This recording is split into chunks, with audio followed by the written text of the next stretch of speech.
You are watching Rahinijar TV with Ilama Sayyid Abdul Basit Bukhari.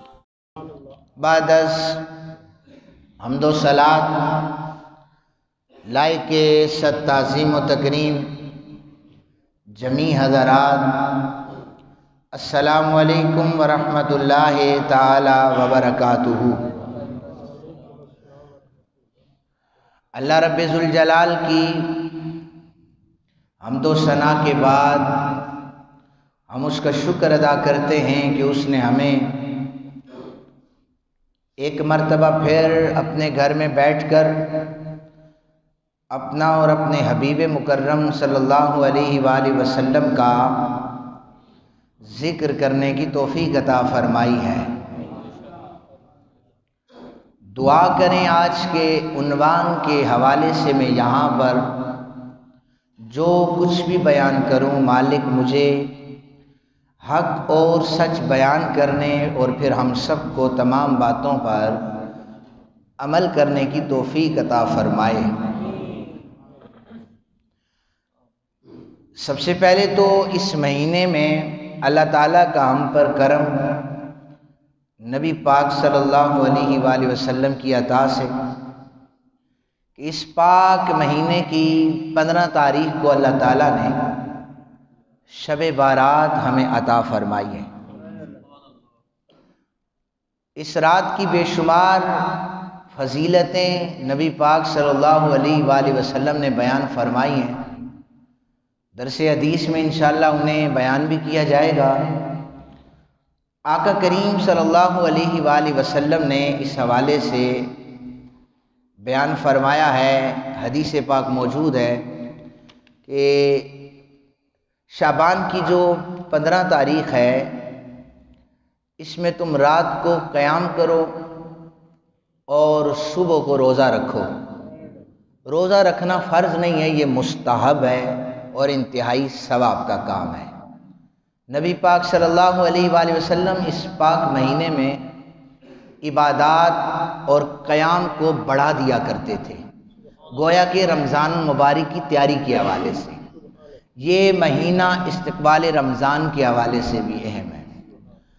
اور آقا کریم صلی اللہ علیہ وآلہ وسلم نے فرمایا کہ اللہ وحدہ لم یزل پہلے آسمان پہ آ کر یہ آواز لگاتا ہے 15 شعبان کو، ہے کوئی میرے بندوں میں سے مغفرت طلب کرنے والا؟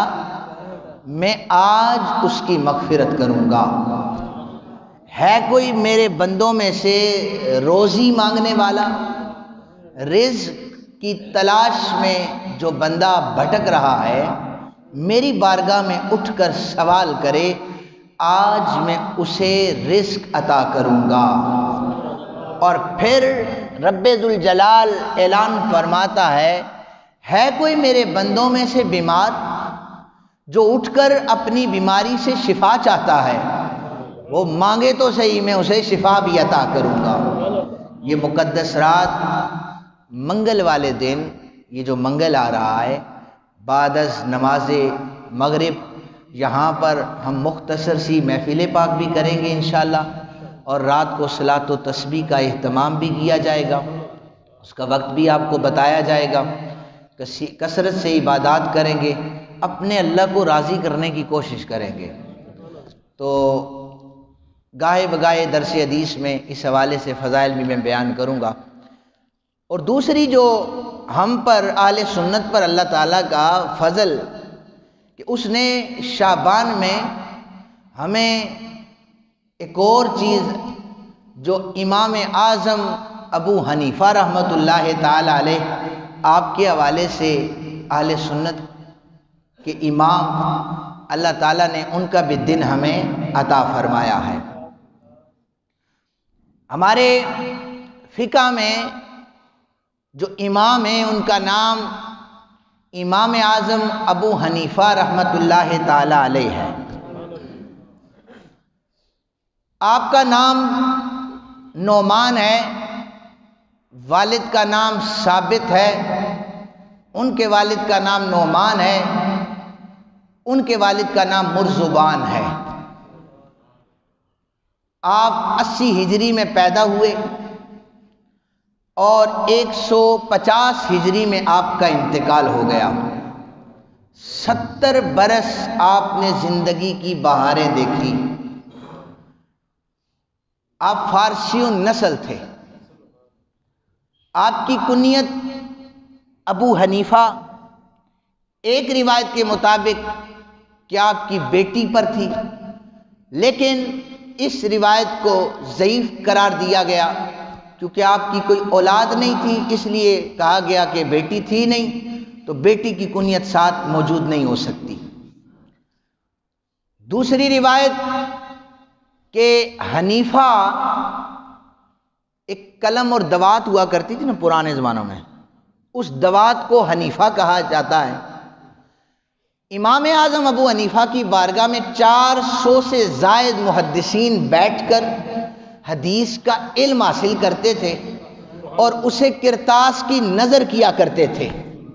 وہ دوات لے کر 400 دوات لے کر امام اعظم کی بارگاہ میں بیٹھا کرتے تھے اور ان کی قلم اور دوات امام اعظم کے سامنے موجود ہوتی تھی، اس لیے آپ کو حنیفہ کہا جاتا ہے۔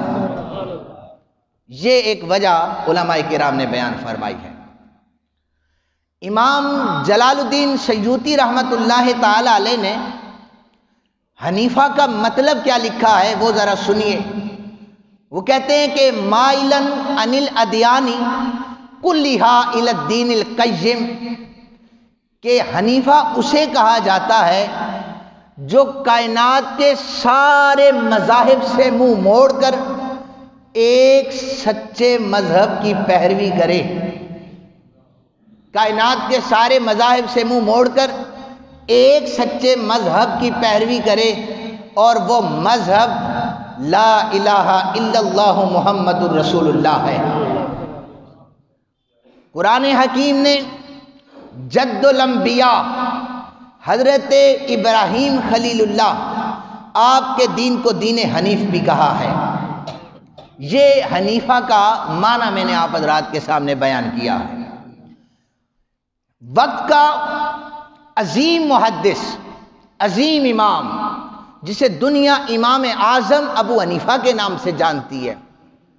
ہوتا ہے نا کبھی بندہ مستحضر ہو جائے، نسیان کی بیماری ہو جائے، کوئی مسئلہ بھول جائے۔ امام اعظم ابو حنیفہ رحمت اللہ تعالی علیہ، آپ کو بعض اوقات اگر کوئی مسئلہ بھول جاتا، آپ کا طریقہ کیا تھا؟ مسند پر بیٹھے بیٹھے کوئی مسئلہ بھول جاتے، آپ فوراً وضو کرتے، اپنے اللہ کی بارگاہ میں 2 رکعت نماز نفل ادا کرتے، رو کر اللہ تعالیٰ سے عرض کیا کرتے، اے مالک لم یزل، نعمان اس مسئلے کو بھول چکا ہے، تیرا اگر فضل ہو جائے، میرا کوئی گناہ میرے آڑے آ چکا ہے، اس گناہ کی وجہ سے مجھے مسئلہ بھول گیا ہے، مالک کوئی بھی اگر گناہ میرے سے ہو گیا ہے، میں تیری بارگاہ میں سچے دل سے استغفار کرتا ہوں، مجھے معافی عطا فرما۔ علماء کہتے ہیں یہ اتنی سچی توبہ ہوا کرتی تھی، کبھی وضو کرتے ہوئے مسئلہ یاد آ جاتا، کبھی مصلی بچھاتے ہوئے مسئلہ یاد آ جاتا، اور کبھی نماز سے فارغ ہوتے دعا کے لیے ہاتھ اٹھاتے، اللہ مسئلہ فوراً عطا فرما دیتا تھا۔ حضرت فضیل بن عیاض کو پتہ چلا کہ امام اعظم ابو حنیفہ جب کبھی مسئلہ بھول جاتے ہیں، اپنے گناہوں پر نادم ہوتے ہیں، فضیل بن عیاض کی چیخ نکل گئی، کہنے لگے لوگوں تمہیں امام اعظم کا مقام پتہ نہیں ہے۔ یہ تھوڑی باہر جو احباب کھڑے ہیں اپنی گفتگو کی آواز آہستہ کریں، یہ مسجد ہے اور یہاں پر تقدس کا خیال رکھیں۔ آپ اندر تشریف لے آئیں، صرف حدیث رسول اور فرمان رسول سنیں۔ فضیل بن عیاض کو پتہ یہ چلا کہ امام اعظم جب کوئی مسئلہ بھول جاتے تو اللہ کی بارگاہ میں استغفار کیا کرتے تھے، ان کی چیخ نکل گئی، کہنے لوگوں تمہیں امام اعظم کا مقام ہی نہیں پتا۔ اللہ نے امام اعظم کو گناہوں سے بچایا ہوا تھا، اس کے پلے کوئی گناہ تھا ہی نہیں۔ انبیاء تو معصوم عن الخطا ہیں، لیکن اللہ نے اپنے اولیاء کو محفوظ عن الخطا رکھا ہوا تھا۔ امام اعظم گناہ کے قریب نہیں جایا کرتے تھے، تو پھر استغفار کرتے تھے۔ اتنا بڑا امام تھا کہ اپنے اللہ کو یاد کیا کرتا تھا۔ عاجزی کا یہ عالم کہ مالک کی بارگاہ میں گڑ گڑا کر یہ کہتے تھے، مالک مجھ سے بہت گناہ ہو چکے ہیں، میں اپنے گناہوں پر نادم ہوں، میں توبہ کرتا ہوں، مجھے مسئلے کا حل عطا فرما۔ اللہ فوراً مسئلہ حل عطا فرما دیتا تھا۔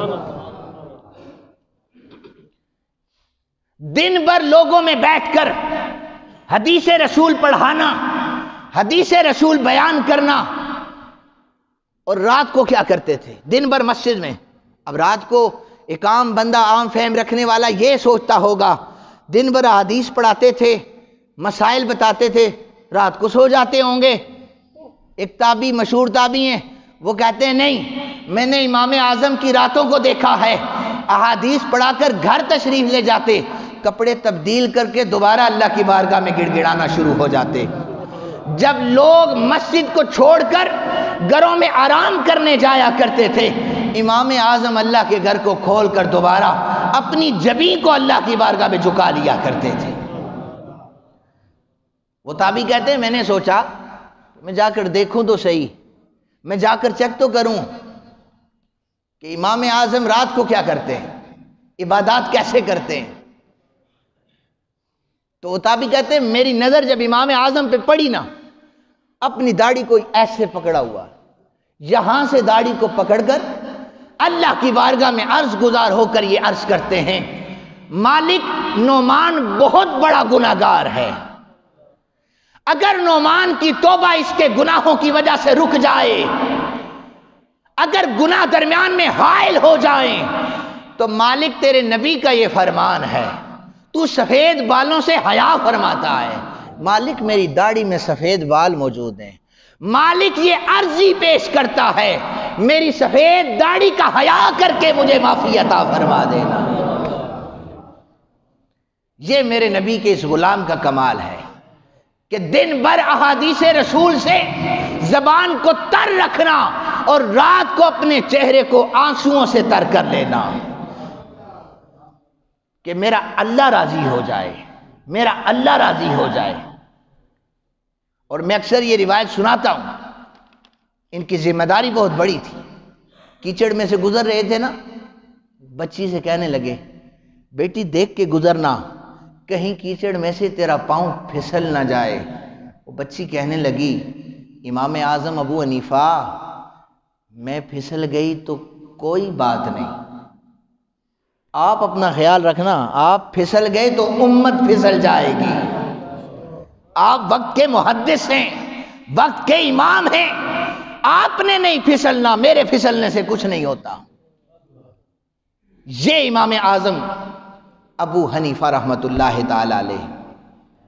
امام مالک بھی بہت بڑے امام گزرے، اور امام مالک مدینہ پاک میں کبھی جوتا پہن کر نہیں چلے، ہمیشہ ننگے پاؤں چلا کرتے تھے۔ اے امام مالک مدینہ پاک کی گلیوں میں چلتے ہوئے اپنے پیروں میں جوتے نہیں پہنتے، تو امام مالک کہنے لگے جس پاک مدینے میں میرے آقا مدفون ہیں، میرے آقا آرام فرما رہے ہیں، مالک کی کیا جرت ہے کہ اس کی گلیوں میں وہ جوتے پہن کر چلے۔ یہ آپ کی محبت کا عالم تھا۔ دیواروں پر چلتے بوسے دیتے ہوئے چلا کرتے تھے۔ اے امام مالک آپ دیواروں کو بوسہ کیوں دیتے ہیں؟ دیواروں میں کیا رکھا ہے؟ کہا تمہیں یہ دیوار نظر آ رہی ہے، مجھے مدینے کی گلیاں اور دیوار دیوار نہیں، نسبت مصطفیٰ نظر آ رہی ہوتی ہے۔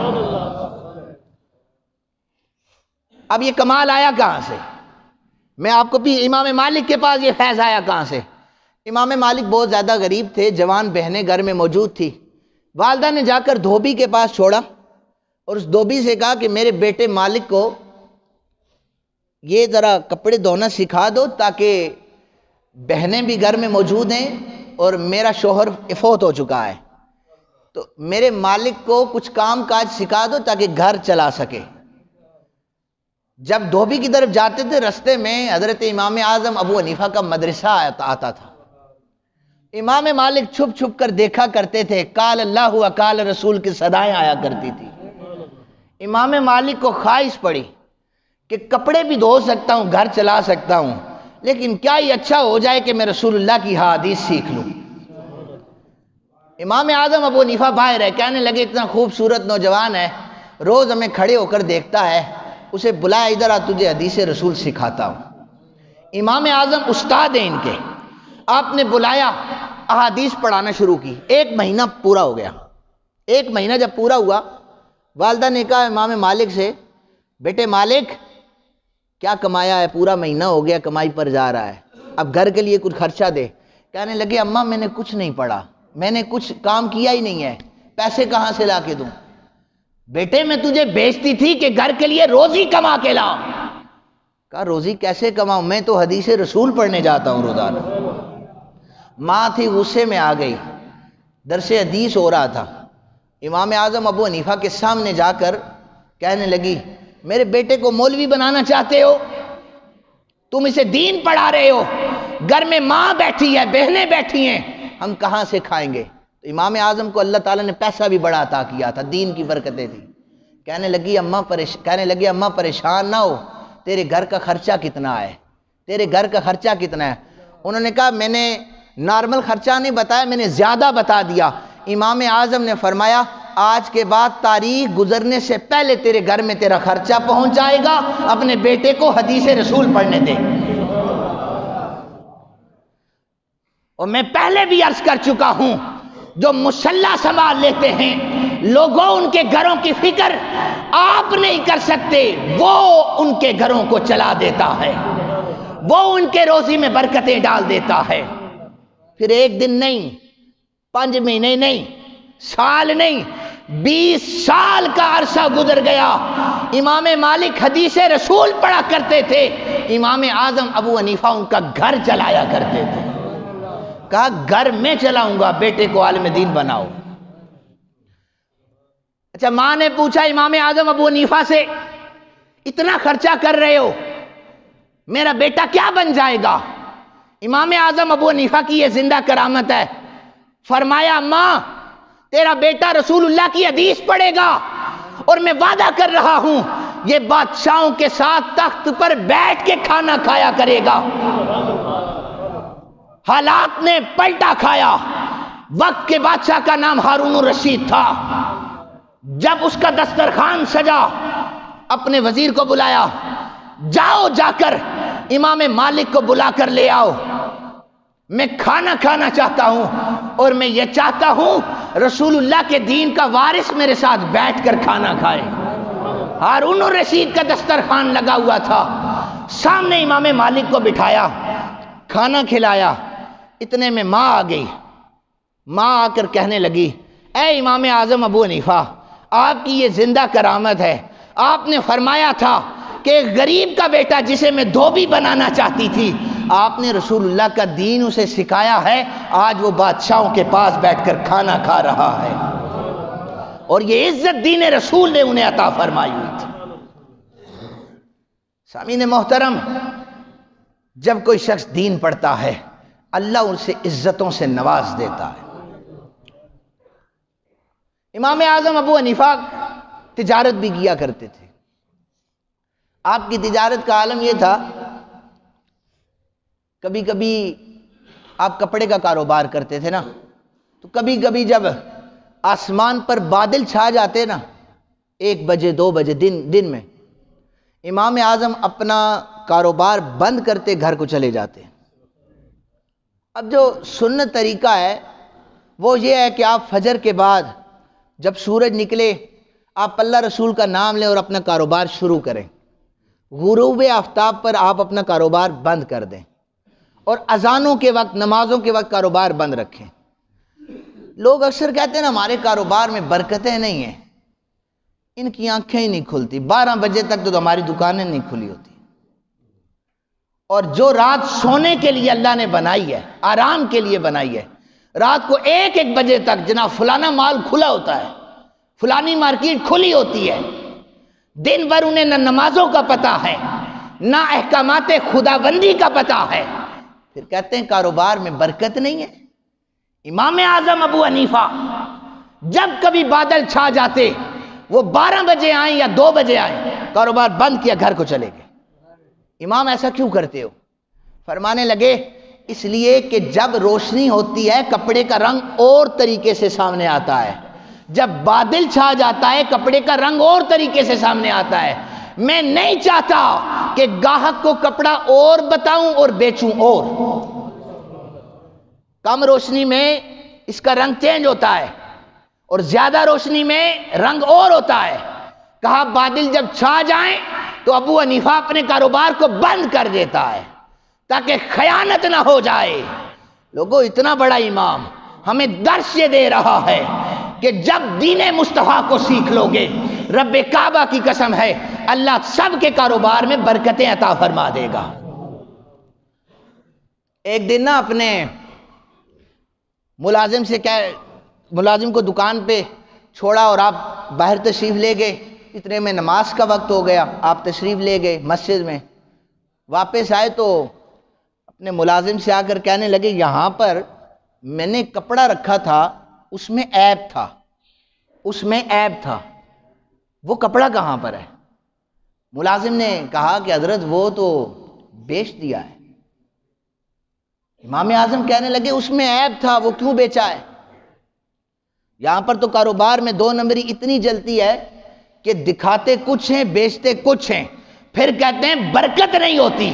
برکت کہاں سے آئے جب تم اللہ کے بھی باغی بن رہے ہو، اللہ کے رسول کے بھی باغی بن رہے ہو۔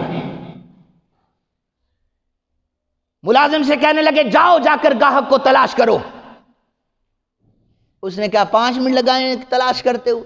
نہیں، 3 دن لگ گئے گاہک کو تلاش کرتے ہوئے، گاہک نہیں ملا، 3 دن لگ گئے، وہ سامنے نہیں آیا۔ امام اعظم روتے، اللہ کے گھر میں جبین کو جھکاتے، مالک مجھ سے بڑی غلطی ہو گئی ہے، عیب دار چیز کو بیچ بیٹھا ہوں، میرے سے بہت بڑی غلطی ہو گئی ہے۔ امام اعظم ابو حنیفہ آپ مسجد میں تشریف لے گئے، تو جب آپ مسجد میں آپ نے قدم رکھا تو سوچا کہ گاہک اب ملا نہیں ہے، مجھے لمبا وقت گزر گیا ہے۔ مسجد میں کھڑے ہو گئے، نمازیوں سے کہنے لگے میں تم سب سے ایک بات کہنا چاہتا ہوں، میں تمہارے آگے ہاتھ جوڑ کے کہتا ہوں مجھے معاف کر دینا، میں عیب دار چیز کو بیچ بیٹھا ہوں۔ 3 دن گزرے، گاہک کو تلاش بھی کیا، اس کے بعد نمازیوں سے معافی مانگی اہل علاقہ سے، اور من جو تھا وہ راضی نہ ہوا۔ اپنے ملازموں سے کہنے لگے 3 دن کی کمائی میرے پاس لاؤ، جتنی بھی کمائی کی تھی ساری اللہ کے راستے میں خرچ فرما دی۔ یہ تھے ہمارے امام۔ اور میں آخری بات کہنے لگا ہوں، اس کو ذرا پلے باندھ لینا۔ امام اعظم ابو حنیفہ آپ رسول اللہ کا دین بیان کرتے رہے، یہ فیض آپ کو ملا کہاں سے ہے؟ یہ فیض آپ کو ملا کہاں سے ہے؟ آپ دن میں بھی احادیث سناتے، راتوں کو بھی احادیث سناتے، لوگ آپ کے نقشے قدم پر چلتے ہوئے ہزاروں کی تعداد میں آپ کے ہاتھ پر، لاکھوں کی تعداد میں کلمہ پڑھ رہے ہیں۔ یہ دین رسول تو آپ نے سیکھا ہے، یہ برکتیں آئی کہاں سے ہیں؟ پتہ ہے جواب کیا تھا؟ سنیں، جواب یہ تھا کہ میں نے پوری زندگی علم ظاہر حاصل کیا، لیکن تشنگی باقی تھی، علم مکمل نہیں ہو رہا تھا۔ میں رسول اللہ صلی اللہ علیہ وآلہ وسلم کے شہزادے حضرت علی پاک کے بیٹے امام جعفر صادق رضی اللہ تعالیٰ عنہ کی قدموں میں آ کر جب جھکا، میری زندگی کے 2 سال ایسے تھے، اللہ نے مجھے ظاہر کا علم بھی عطا کیا، باطن کا علم بھی عطا فرما دیا۔ امام اعظم نے یہ بتایا کہ رسول اللہ کے خاندان کے آگے جھکنا پڑتا ہے، اللہ اسے علم کی میراث عطا فرما دیتا ہے۔ تو پتہ چلا امام اعظم کو ماننے والوں، امام جعفر صادق کا نام لے کر انہیں کسی اور کے کھاتے میں نہ ڈالو۔